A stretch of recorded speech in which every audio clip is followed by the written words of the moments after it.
The theme text, of course, Luke 21:28, and we're just going to abbreviate to say, lift up your heads. Our talk is really going to be about deliverance.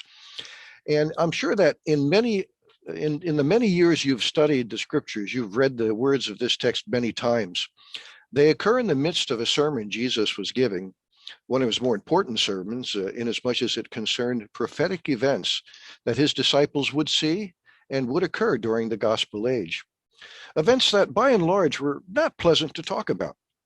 Jesus talked about many unpleasant things occurring on the face of the earth during this period. And perhaps as he was giving the lesson, describing the turn that events would take during the gospel age, culminating in the last days, it might have been a little discouraging for the disciples to hear all of these things. So we think it's important to note that had they had any tendency toward taking Jesus' words in this discouraging way, they would have found a great deal of encouragement in our theme text. Because Jesus reminded them, unpleasant though future events were, they were indicative of something that would be cause of great rejoicing, namely the deliverance of the church. And when you have the deliverance of the church, you have after that the deliverance of the world from sin and death. Deliverance as a subject may be taken from many standpoints. We can talk about being delivered from a situation that happens one day, a unique situation. Or we can talk about being delivered from circumstances of long standing. Or we can talk about the ultimate deliverance, the deliverance of death. We'd like to consider the subject from an interesting perspective today. At least I hope you find it interesting. We're going to go through a number of experiences of worshipers of Jehovah found in Scripture that involve deliverance. We want to examine those experiences and analyze them and extract valuable lessons for us from them. Now, to do this, we're going to apply 3 points of analysis for each of the deliverance experiences. Number 1, the need for deliverance. Number 2, the hope of deliverance and any conditions that attach thereto. And number 3, the time of the deliverance. So the need, hope, and time. And we will look at these experiences from that standpoint. Let's start right at the beginning of all of our problems, the sin of Adam and Eve. Now, you know the relevant details there. Eve is deceived by the serpent and breaks God's law. Adam sees what happened. He wasn't deceived, but he chooses to break God's law as well. And by so doing, they invoke the penalty of breaking God's law. And that penalty is death and the dying process. Paul sums this very nice in Romans chapter 5, verse 12. He says there, therefore, as through one man sin entered into the world, and death through sin, so death passed unto all men, for that all sinned. Well, dear brethren, this establishes the need for deliverance. Adam and Eve fell into this condition of sin and death, and they needed to be delivered from it. By the way, it's interesting if we go to verse 14 in that same chapter 5, Paul uses a very interesting word there. This is Romans 5:14.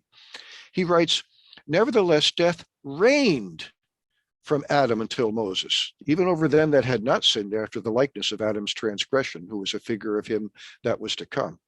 Uses the word reigned. Now, that's an interesting choice of word. It sort of suggests that perhaps in Paul's mind, he saw the twin monarchies of sin and death as oppressive kings who are dominating their subjects. And like any oppressive king or oppressive government, the people yearn to be delivered from it. So the next question we might ask is, what hope did Adam and Eve have for deliverance? We can well imagine the great regret Adam and Eve had as they were ejected from the Garden of Eden. No doubt they thought about it every day for the rest of their lives. But we also note that God had mercy toward them in that he provided a hope for the future. In the judgment pronouncement that God gave to Adam, Eve, and the serpent, he said this, and this is in Genesis chapter 3, verse 15. And I will put enmity between thee and the woman, and between thy seed and her seed, and he shall bruise thy head, and thou shalt bruise his heel. Now, this was certainly a vague prophecy to Adam and Eve, but they could get out of it that some type of justice was going to come against the serpent at a future time. And after all, he was the cause of all of the problem. And that justice against the serpent would come from her seed. He would bruise his head. So they may have reasoned that justice coming to the serpent might mean deliverance for them. Little as it was, it provided a hope for a change in the future. Now, if we go a little bit further into this account, we find that Eve says a couple of things here in the birth of children that lead us to believe that this is what they thought. In Genesis chapter 4:1, Eve says this. It says, the man knew Eve, his wife, and she conceived and bare Cain, and said, I have gotten a man with the help of Jehovah. Well, she gave birth to her firstborn son. And it just seems that there was something significant that this man, this birth, this child might be the seed that they were told would free them. Well, of course, we know what happened after that. Abel was born, and there was conflict between Cain and Abel, and Cain ended up slaying Abel. But very interesting, in just a few verses later, verse 25 of the same chapter, again, notice what Eve says here. And Adam knew his wife again, and she bare a son, and called his name Seth. For she said, God hath appointed me another seed instead of Abel, for Cain slew him. You see, it seems very clear that this idea of a seed, a delivering seed, was on the mind of Eve, and on the mind of Adam and Eve, we're sure. So as vague as that prophecy was, they concluded that they had some hope. And that was the hope they have. All right, well, how about timing of their deliverance? Well, from the prophecy, it would seem reasonable to them that when the serpent is bruised in the head by their seed, then deliverance would come. Now, when that would be, they couldn't tell. Of course, they had no idea it would be thousands of years later when this would eventually happen. But in spite of the obscurity of the prophecy, they had ideas of hope and timing of deliverance. Let's look at a second example, Enoch, the seventh from Adam. Now, if you read about Enoch in the book of Genesis, you'll find it gives us very, very little information about Enoch. But God provides another witness to what was going on in Enoch's time and what he was doing. And this is found in the book of Jude, verses 14 and 15. And Jude writes there, and to these also Enoch, the seventh from Adam, prophesied, saying, behold, the Lord come with 10,000s of his holy ones to execute judgment upon all, and to convict all the ungodly of all their works of ungodliness, which they have ungodly wrought, and of all the hard sayings which the ungodly sinners have spoken against him. So again, we don't find this in Genesis, but Jude provides this. And this is a key element for us to understand what life was like in Enoch's time. By Enoch's time, it had gotten bad. Not so bad as it got in less than 1,000 years later in the time of Noah. We're going to talk about Noah here and his deliverance in a moment. So Enoch, even at this earlier pre-flood time, was preaching against the wickedness of this world. Now, the need of deliverance, obviously, it was bad there. Not as bad as it got a little bit later, but it was bad. And Enoch was very chagrined and could see that God, too, was very unhappy and would take care of this wickedness. Now, how about the hope of deliverance for Enoch? Well, Enoch would have known about the prophecy of the seed of deliverance given at the time of Adam and Eve. Now, how would he know? Well, this is very interesting. If you lay the life of Enoch against the life of Adam, you find out that there was an overlap of 302 years. If this is the life of Adam, and here is Enoch born, this is 302 years here. And so he very, very likely spoke with his, and I counted this out, great-great-great-great-grandfather Adam. After all, he was being used of the Lord, and he was preaching against it. So he would have known that prophecy. He can add the information of that to what God had given him. So he knew that God would have a time, or would give us a hope that he would punish wickedness in due time. Must have been great encouragement to Enoch. The time of the deliverance, well, it would be whenever the Lord comes with 10,000s of the saints. Let me take a little detour here for a moment. You know, as Bible students, we believe that the number of the little flock is 144,000. To those in the nominal systems, this is incredible. They say, well, how can you say only 144,000 will be part of the little flock? There have been millions, tens of millions, hundreds of millions of Christians during the gospel age, and only 144,000. Well, of course, we get that number from Revelation, and we generally take in the book of Revelation that numbers are intended to be literally taken. But think about the way that Enoch expressed it. He said tens of thousands. Now, he didn't say hundreds of millions or myriads of myriads. He said tens of thousands. Well, how many tens of thousands is 144,000? Well, for you, those that do math fast, you'll know it's 14.4. In other words, He was within one scale of magnitude in this little expression, tens of thousands, of the size of it. And so I think we have, in a very small way, from Enoch's prophecy, a confirmation that our understanding that the little flock would be 144,000 is correct. So when the Lord would come with his tens of thousands, that's when deliverance will come. And again, like Adam and Eve, Enoch couldn't know how far away that was, but he could associate a specific event now with the time of the deliverance. It would be a world-shaking event sometime in the distant future. And by the way, one other thing, from a personal level, a personal consideration, Enoch was delivered at a relatively young age. You'll notice that the Lord took him, that's the way Genesis expresses it, at age 365. Now, we think 365, that's old, but if you look at the ages of the patriarchs back at that time, they were all living 800-900 years, just short of the 1,000-year limit, we understand. Methuselah having the longest lifespan at 969 years. But how old would 365 years be at that time in today's years? Well, let's say that today's lifespan is 75. I'm just pulling that out because it's kind of easy to do. Well, Enoch was 1/3 of the age of the ancient patriarchs then. So what's 1/3 of 75? 25 years old. So Enoch at age 65 was apparently a pretty young man, a man in his prime of age when the Lord took him. Now, we won't discuss today where the Lord took him. There's a lot of different thoughts on that. But suffice it to say that he had a personal deliverance, that the next thing that he would be aware of, as we understand it, would be the kingdom. So a very nice transition from the unconsciousness of death and the wickedness of that time into the kingdom. Well, let's go on to our third example, Noah. What was Noah's need of deliverance? Again, it goes without saying. The violence of that pre-flood world had reached a peak and could no longer be tolerated. Notice what we read in Genesis chapter 6, verse 5.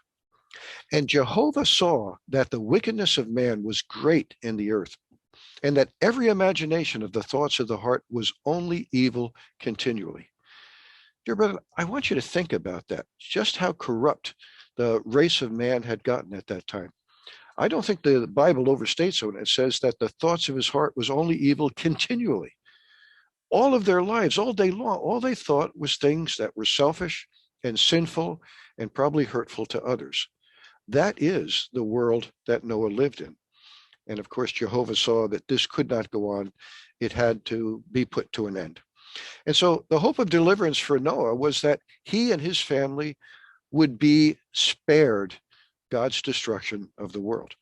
And he told Noah to build an ark. Now, the ark is an interesting symbol of the hope of deliverance, because as Noah and his sons and their wives were building the ark, you can imagine that with every cut of the saw and every hit of a hammer, they were reminded of the hope of their deliverance. It was in this ark. And they probably thought about that all the time. And how long does it take? Well, we don't know. The Bible doesn't give specifics on how long it took to build the ark.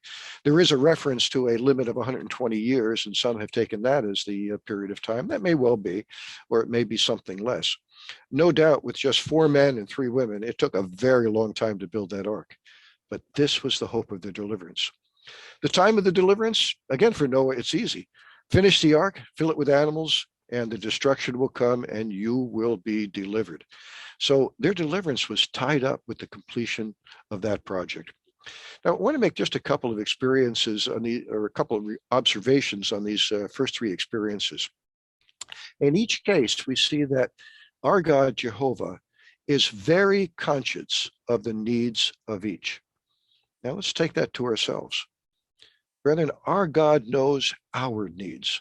He's very conscious of the needs we have. Now, we're not talking about desires and wants and wish lists and things like that. We're talking about our needs, and more specifically, our spiritual needs, because it is the new creature that our Heavenly Father is dealing with us. The flesh is aside, and the flesh is considered only as it has an effect upon the new creature, but it is the new creature that God is dealing with, and it is the new creature needs that He is conscious of. Now, the second thing that we've noticed in these first 3 experiences is that Jehovah always provides some words that give hope. In every case, there was some hope to get out of that situation, to be delivered from that situation. With Adam and Eve, we saw a very vague. With Enoch, we added a little bit more meat to it. With Noah, it was very specific. But our God is faithful to us. He will always provide us with hope. Now, it may require a little work on our part. We talk about the promises of God. You've got to read the promises of God. You've got to study them. You've got to make them your own. And that is how Jehovah God will give us hope, through those words. Let's take a look at a fourth experience. We're going to talk about Lot here. What was Lot's need of deliverance? Well, he was living in the awful city of Sodom, a terrible city of wickedness and evil, and Lot needed to be delivered from it. But there's something peculiar about Lot's situation, and that is he chose to live there. Now, if you choose to live there, what's your need? Was Lot comfortable living there? Well, we know he was not.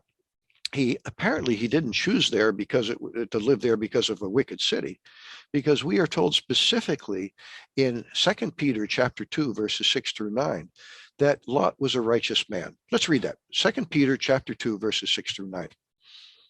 And turning the cities of Sodom and Gomorrah into ashes, condemned them with an overthrow, having made them an example unto those that should live godly, and delivered righteous Lot, sore distressed by the lascivious life of the wicked. For that righteous man dwelleth among them, in seeing and hearing, vexed his righteous soul from day to day with their lawless deeds. And Lord knoweth how to deliver the godly out of temptation, and to keep the unrighteous under punishment until the day of judgment. So we have a little bit of a dilemma here, don't we? Why would a righteous man, and we're told Lot was righteous, choose to live in a wicked city such as Sodom? It seems to be a conflict there, doesn't it? Well, we think, number one, that Lot did not sufficiently appreciate the danger of living there. So his choice, even though it was his choice, was an incautious one. It was not a good choice one. And when did it become clear what the danger was? Well, that's when the two angels arrived that visited him and told him he got to get out of there. How about the hope of deliverance for Lot? Well, we've already said that he wasn't aware of his need of deliverance until really the last day before the city was overthrown. So when the angels arrived, that's when he began to get a hope of deliverance, the entry of the two angels in the city. Now, it's interesting to note where Lot was when the angels arrived. He was at the city gate. Well, why was he at the city gate? Well, in ancient times, as I understand it, there was a great deal of business that was done at the city gate. It was the place to conduct business. So we might speculate that Lot was doing business there. However, we are told that the angels arrived at even, which is at least later in the afternoon, perhaps toward the end of the day. So a little bit less likely that business would be done at that time of day. But here's another possibility. Perhaps he was at the city gate as a warning sentry. As visitors came to the city, perhaps he was there to warn them about the evil in the city. And if it was a righteous visitor, even offer to take them into his dwelling to protect them there from the evil of the city. In fact, he does that very thing with the angels, doesn't he? How about the time of the deliverance? When was the time of Lot's deliverance? Well, it was when the angels took him out of the city by force. That's an important little detail. Lot seemed to be dragging his feet about it. He did not appreciate the urgency. Again, part of the incautious choices that he was making. And it became necessary for the angels literally to grab him and take him and his two daughters and his wife out of the city. Now, there's some really important lessons for us from the life of Lot. He was delivered and the Lord loved him, but he was not careful in things that he did. Now, sometimes a consecrated believer, righteous at heart, just like Lot, does not recognize certain needs he or she has, like a need of deliverance. And not recognizing the need of deliverance dilutes a Christian's hope. And the scriptures demonstrate there is a group of the consecrated in this very condition. They are a group who are righteous at heart, but have formed some attachment with this age, with this world.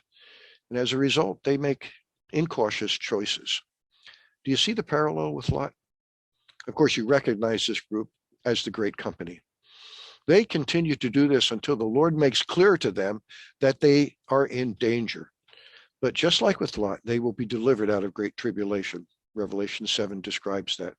Or as the Apostle Paul in 1 Corinthians 3 says, that they are saved yet as through fire.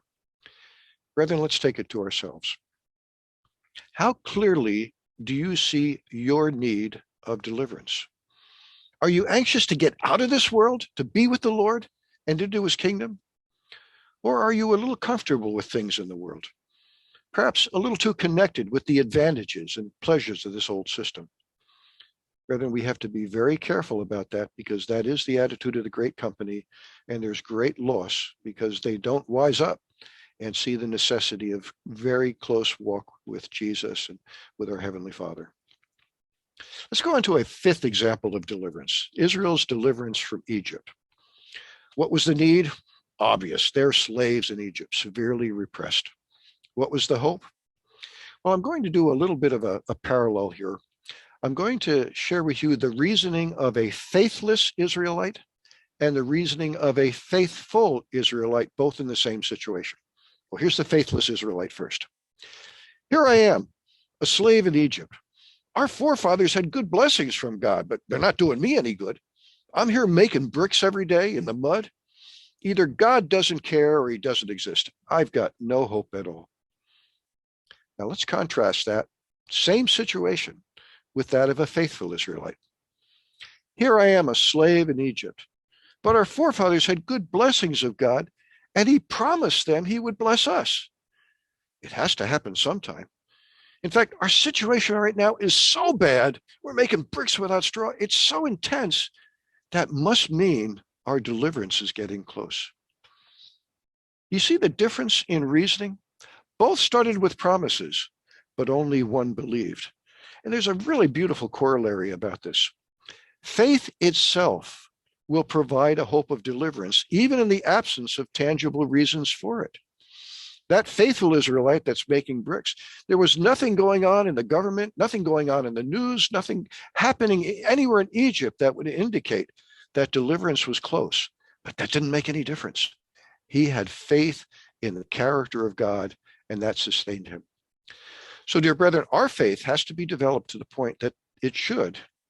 We don't worry about tangible reasons for the basis of hope. Rather, we trust in the character of Jehovah to remember his promises. Now, one of the points of this talk in this lesson is that we have a lot of tangible reasons for hope. But even if they were absent, it wouldn't make any difference. The faithful heart would provide. Well, how about the timing of the deliverance? The Israelites really wanted to get out of there. Is there anything in prophecy that talked about the timing? Well, yeah, there is. In Genesis chapter 15, verses 13 and 14, we read this. And he said unto Abram, know of a surety that thy seed shall be sojourners in a land that is not theirs, and shall serve them. And they shall afflict them 400 years. And also that nation whom they serve will I judge. And afterward shall they come out with great substance. Well, brethren, from our standpoint in time, we know how precisely this was fulfilled in the deliverance from Egypt. But why didn't the Israelites at that time do it? Well, somebody might say, well, Brother David, hate to point out to you, but they didn't have a book of Genesis at that time. Moses hadn't written it yet, so they couldn't have known that. Well, I disagree. I think they could have known. Where did Moses get the information to write Genesis and all the other books that he wrote? Well, from written and oral accounts. There was certainly a history that had come down, and they would have known the details of God's dealing with Abraham. So even though an Israelite didn't have the book of Genesis, with a little digging, he could have discovered this wonderful prophecy that was given to Abraham and exercised faith in it. Let's go to our sixth experience. This you probably might find a little odd. The city of Nineveh. Now, why would we talk about Nineveh? Nineveh wasn't a believer in God. They weren't part of God's people. Well, of course, you can say the same thing. Why did God include the book of Jonah in there? Because it's all about Nineveh and the deliverance of Nineveh. I shouldn't say all about, a little bit about Jonah too, and some of the things that he did. Well, what was the need of that Nineveh needed to be delivered from? Themselves, their own wickedness? Well, that's about as close as we get for the need. It's probably correct. What was the hope? The Ninevites, as we said, were not worshipers of Jehovah. They had no promises from him. On what basis could they think that if they repent, they would be spared destruction? Well, here's a possible answer. The city of Nineveh may have had a population of Jews there. Now, we don't know that.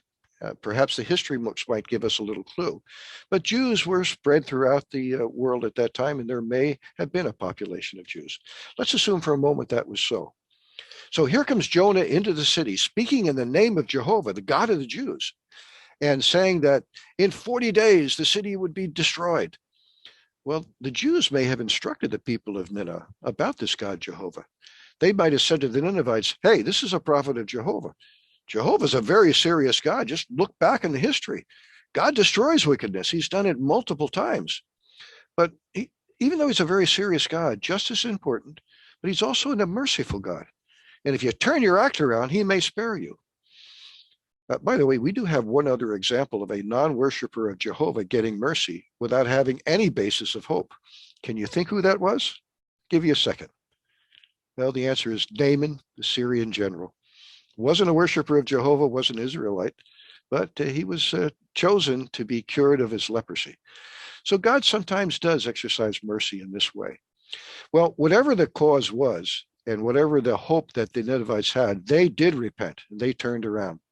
And the time of their deliverance, well, it's when the 40-day time limit came and went, and they weren't destroyed. Now, I'd like to take a few footnotes here about this. This incident appears to be the only example in Scripture where a true prophet of Jehovah was given a true prophecy and it failed to happen. Strange, because one of the scriptural tests to determine a false prophet is that if his prophecy doesn't come true, he's a false prophet. Deuteronomy chapter 18, verse 22 says this, and it reads, when a prophet speaketh in the name of Jehovah, if the thing follow not, nor come to pass, that is the thing which Jehovah hath not spoken, and the prophet have spoken it presumptuously. Thou shalt not be afraid of him. Well, we can resolve this dilemma by noting two things. Number one, the city of Nineveh was a wicked city, and the wicked city at the end of 40 days was destroyed. It wasn't destroyed by some miraculous power or fire of God. It was destroyed by the repentance of the people. So from that standpoint, the prophecy came true. But there's another way we can look at it here.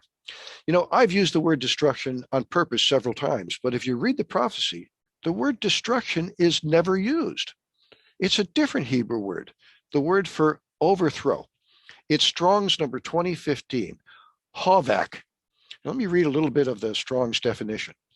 A primitive root, to turn about or over, by implication to change, overturn, return, and it goes on. But you see, the meaning of that word is exactly what happened. The people made a change by their repentance. And so even if we take the literal words that Jonah used, we don't have a dilemma. The overturning of that city resulted in a change in the hearts of the people, and they began, we would assume, to be worshipers of Jehovah at that point. Brethren, God gives us these incidents in scriptures for good reasons. They're a little strange sometimes. We wonder why it's included. But I think here he wants us to remember a couple of things. Number one, the eyes of Jehovah are everywhere and on every person. His eyes was on the city of Nineveh. His eyes were on the people of Nineveh. And perhaps he saw the potential for a change and wanted to include an event in our scriptures, book of Jonah, that showed how important and how powerful repentance can be. He saw the potential of the Ninevites to change. He saw what they could become with the proper incentive. So there's a lesson for us. You know, as we let our gospel light shine in witnessing and in preaching that we do to others, sometimes we might take a look at a person and say, oh, they would never believe what I have to say. Brethren, be very careful. Don't judge on the externals. Our privilege is to let the gospel light shine through our actions and words with all that we can. And we can hope and imagine the best potential for each one that hears us. Perhaps you'll be surprised that someone that you never thought would accept the truth would embrace it. Don't hold back. Don't run the other direction like Jonah did. Rather, give your message and allow the power of the gospel to do the work. All right, let me check my time here. I got about a few minutes yet. Okay. Let's go back to Luke chapter 21. I'm going to give a seventh example of a deliverance that is related to Luke chapter 21. And this is the deliverance of Christians in 69 AD. Now you might say, well, what Christians were delivered in 69 AD? Well, let's take a look at it. Jesus, in his Sermon on the Mount, spoke prophetically about the gospel age and the challenges that would transpire during it. But as we review his words, we understand he spoke about events both in the first century and in the last phase of the gospel age, and of course, events during the gospel age. We must read very carefully to distinguish between the two parts, the two timings, the beginning of the gospel age and the end, because there are similarities. First, let's consider the church after the return of Jesus to the Father in the first century. Jesus had predicted the fall and ruin of Jerusalem. It would be a terrible judgment upon that nation, particularly upon the corrupt leadership.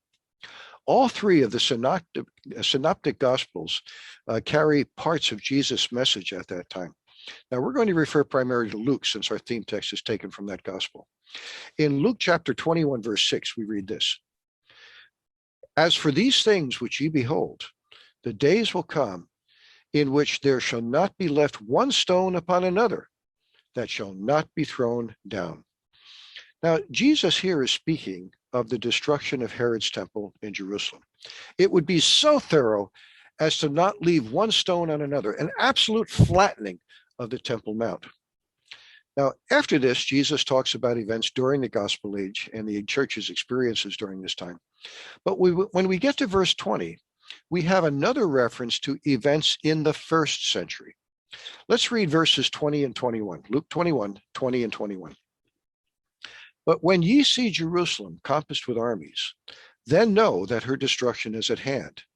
Then let them that are in Judea flee unto the mountains, and let them that are in the midst of her depart out of her, and let them that are in the country enter therein. Now, we're going to apply the three elements of analysis here to this situation. First of all, the need for deliverance. If you were in Jerusalem at the time the Romans surrounded and besieged the city, you certainly needed deliverance. And that's just what happened to believers in Jerusalem by 69 AD. The city had been encircled by the Roman armies, and no one could get out. Our brethren that were there at that time, they needed deliverance. What's the hope of deliverance? Well, Jesus' own words provided the hope. He said, let them that are in Judea flee to the mountains. Now, if you were a Christian in Jerusalem then, how did this provide hope? Well, the answer, Jesus told us to flee. Well, I can't flee now. The Roman army's around. But Jesus told us to flee. How do I resolve this? Well, there must going to be coming an opportunity for us to flee. It's as simple as that. And the opportunity came, the time of deliverance. In 69 AD, called by some the year of the four emperors, because there were four different individuals that served as Caesar during that time, or emperor, it saw Vespasian, who was the general in charge of Palestine at that time and who had surrounded Jerusalem.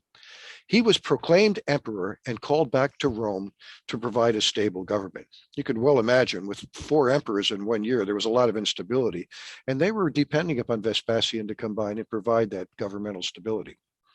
This, of course, is the time of deliverance for all that listened to Jesus' command, because when Vespasian went, all the armies left too for that time.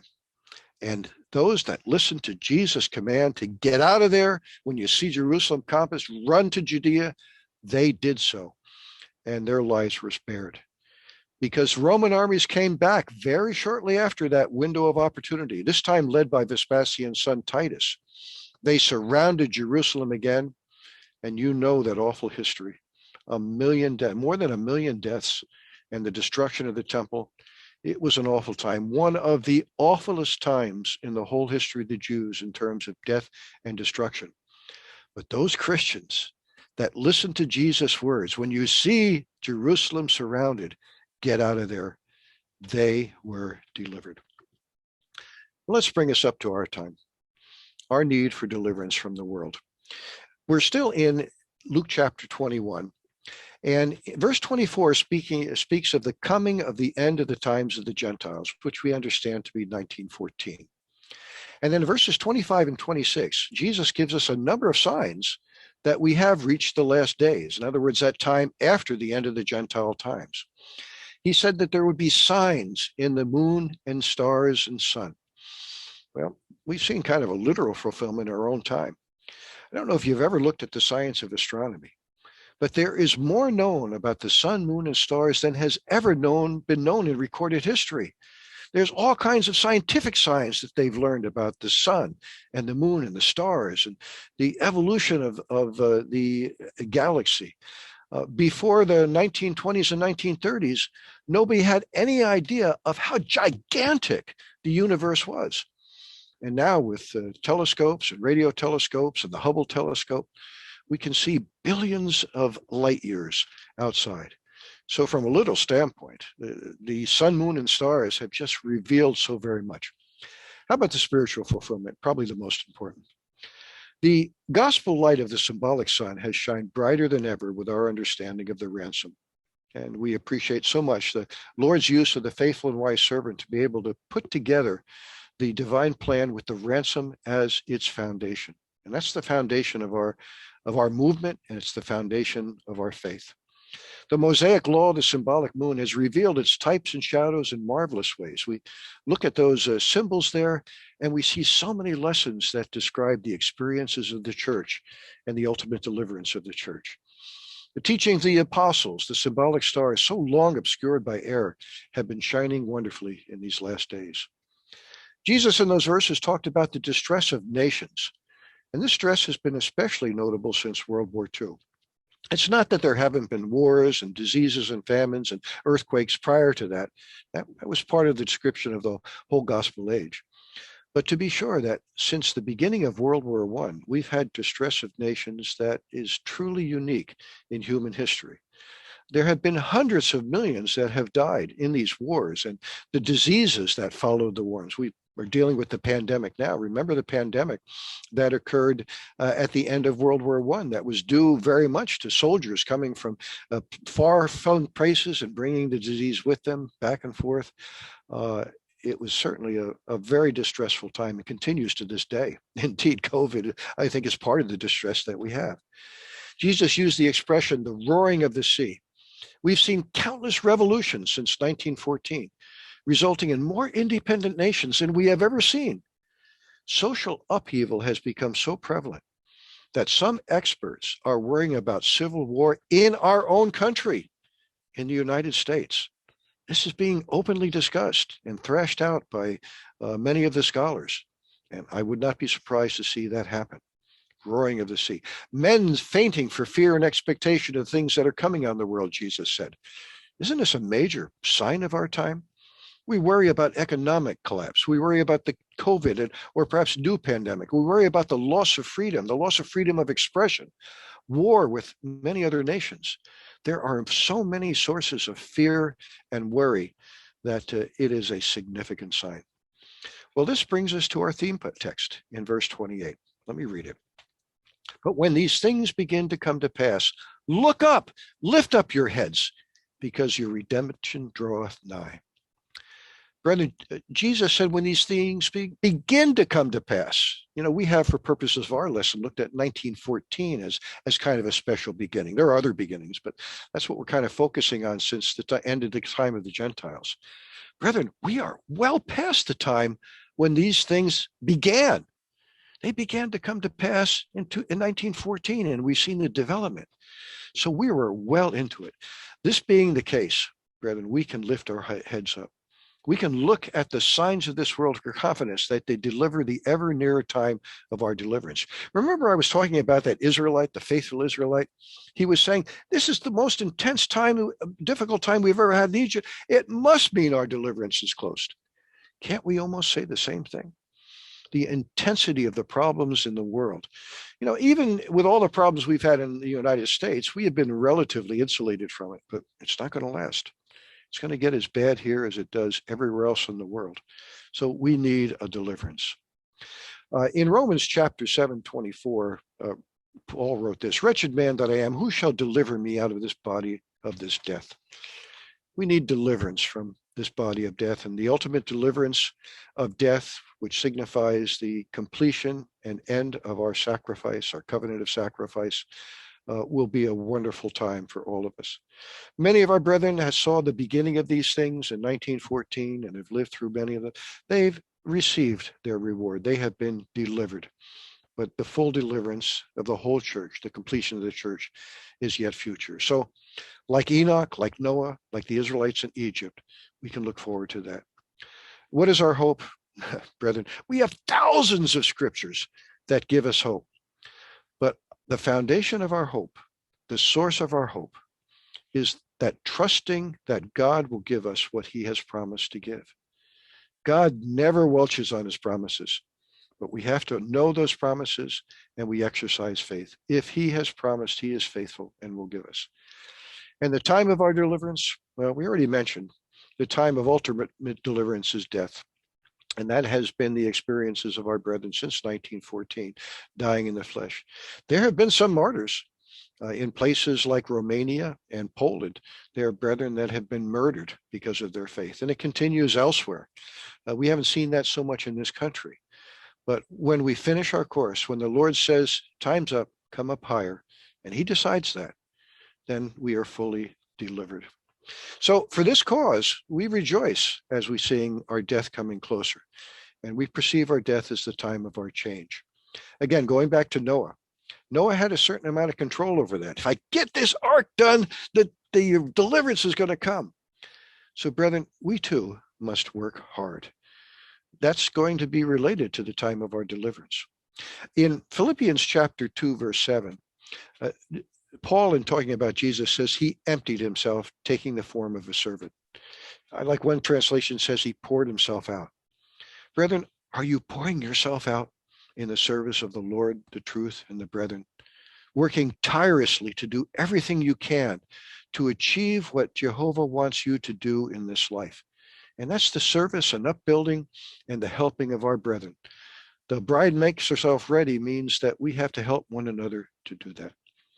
Brethren, I'm going to conclude by reading a section of Psalm 91, verses 14 through 16, a beautiful encouragement for us all. Psalm 91, 14 through 16.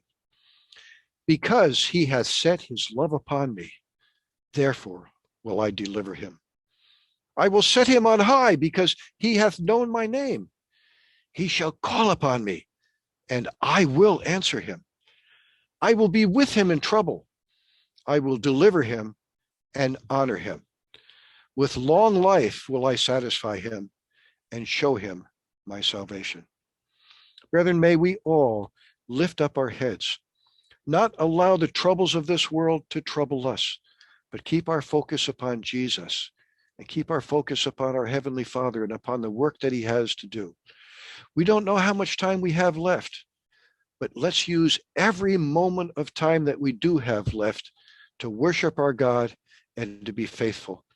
And when our deliverance comes, when we open our eyes in those realms above and see Jehovah our God, to behold our God, and to see Jesus our Redeemer, and to be reunited again with those that have worked with us and those that we have loved, and those who we never knew but read about, what a wonderful, wonderful deliverance that will be. May the Lord bless this to you.